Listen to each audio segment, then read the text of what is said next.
Hi, folks. Well, the selection of poets that we are looking at in this unit give us the wonderful opportunity to ask that question, what is a poem?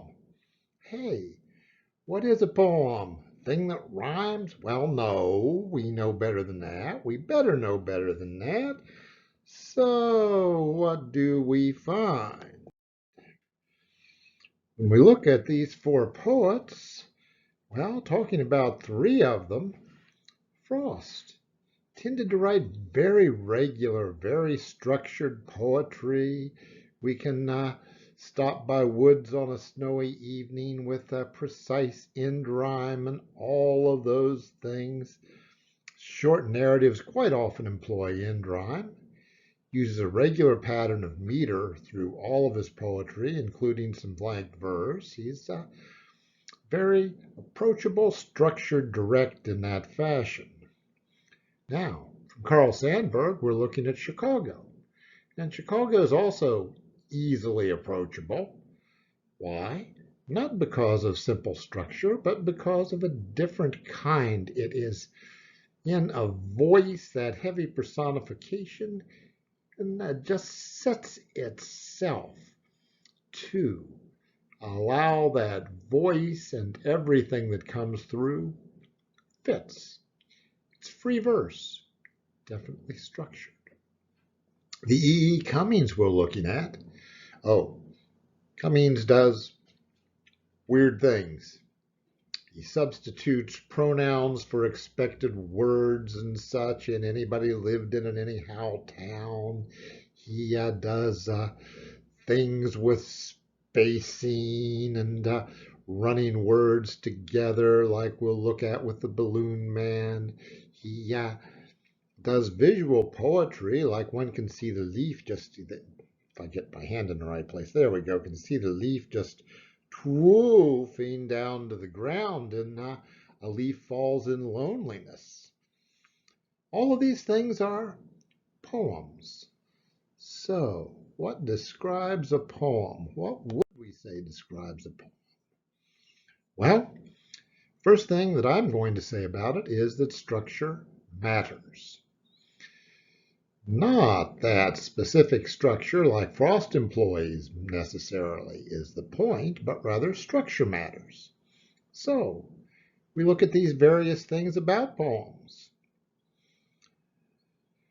Does a poem employ any form of rhyme? End rhyme, we know what that is, and you know that it follows structural patterns, and hopefully you can do a nice little A, B, B, A, C, D, D, C, and so forth, working down the four quatrains of three quatrains and a couplet of a sonnet, or what have you like that. Then there's internal rhyme, where something on the inside will rhyme with usually the conclusion of the last rhyme, like Edgar Allan Poe in the Raven, beating us to death quite deliberately with that very effective thump, thump, thump, including internal rhyme. Then there is alliteration, like we would find in Old English poetry, where the first letters of a word sound the same, those flowing patterns of sound. Modern writers employ those some too. I'm fond of alliteration. It's fun. Then there's near rhyme and sight rhyme and stuff like that. Like if you decide to rhyme wind and behind, it doesn't mean wind is pronounced wind. It means that, yes, you rhymed wind and behind because they look the same. And if the answer to those questions, any of those, is yes, then the item in question is trying to be a poem, or at least it's a rhyme. The answer is no. Well, it can still be a poem, very definitely. Rhyme schemes are matters of choice and selection done for effect. Does a poem have meter, poetic meter? Well, always, in a sense, always. We'll get on to more of that, because it may have a very standard meter, that structured number of feet per poetic line, Maybe iambic pentameter like blank verse. Yes, 5 poetic feet to the line, each line being a short, long, and all of that stuff. The traditional sonnet will have its precise metric form, and it has its length. It's 14 lines, of course, and the rhyme structure.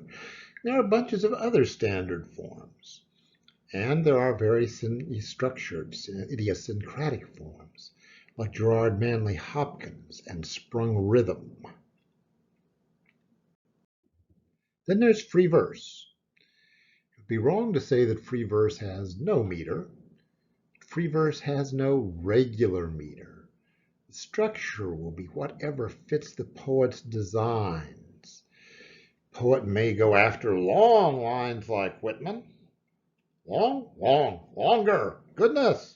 Like Allen Ginsberg, these paragraph long lines in a supermarket in California. The structure might be conversational and such, like that Whitman.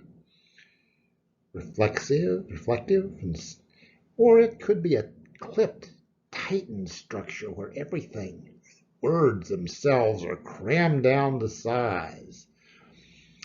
Dickinson and more extreme.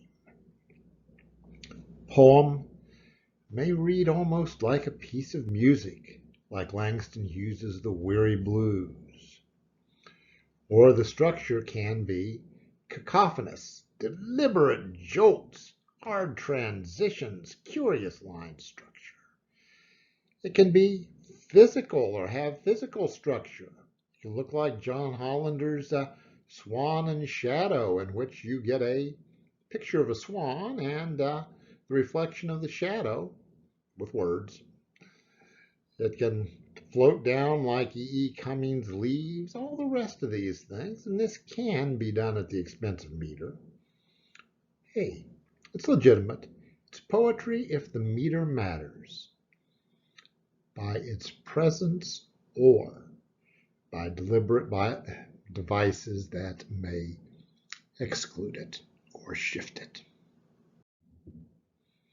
Is physical structure a significant element of the poem? I would say yes, absolutely. Now, what does physical structure mean? Well, it depends on the poem. It can be a traditional stanza form, variations off a traditional form. It can be that visual poetry like we mentioned, like I just mentioned.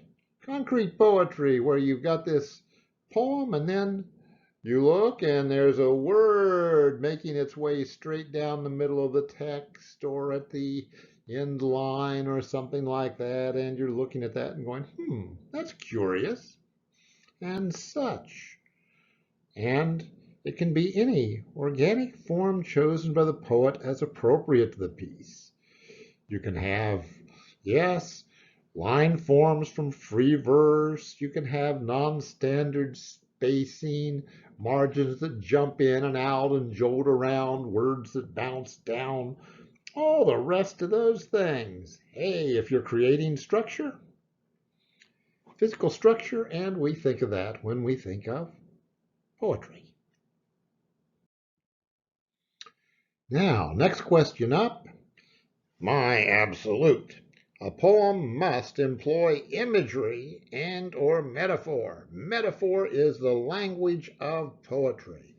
Metaphor is metaphor is the substance. It takes you to the substance, to the reflections, to all of the implications of a word, all of those things. And imagery is the language. Pictures, precise pictures with the exact amount of detail chosen to render those pictures. I'll assert that oh intensely, and if you don't believe me, I will grab you by the neck and guess what? Did I just make an assertion that one could claim is universal? Absolutely not. People can assert with equal vigor the legitimacy of non-representational poetry Poetry without communicative meaning at all. I'm very fond of it. You can claim those no's and all the rest of these things. Stuff like that. I suppose you could put me at the front of a room with someone vigorously asserting the legitimacy of non-representational poetry, and we can have at each other, and you can be very entertained watching us try to throttle each other. Because guess what? I just made a prescriptive claim, and it's prescriptive rather than descriptive. It's something that can be challenged, legitimately challenged, very much so. So, what do we come down to? Well, Frost is poetry, Cummings is poetry, and if you can't agree with me on that, get out of my class. Go away, because you just can't handle it. But are strings of random words poetry? I say no. Others may legitimately say yes. Letters placed randomly on a page. My no is not a universal. Do I have a definition? Well, sort of. So my definition of a poem, this is the short form. I've got in your glossary a longer one. A piece of writing in which form matters by its presence or absence, and which usually employs imagery and metaphor. And that's the best I can do on what is a poem.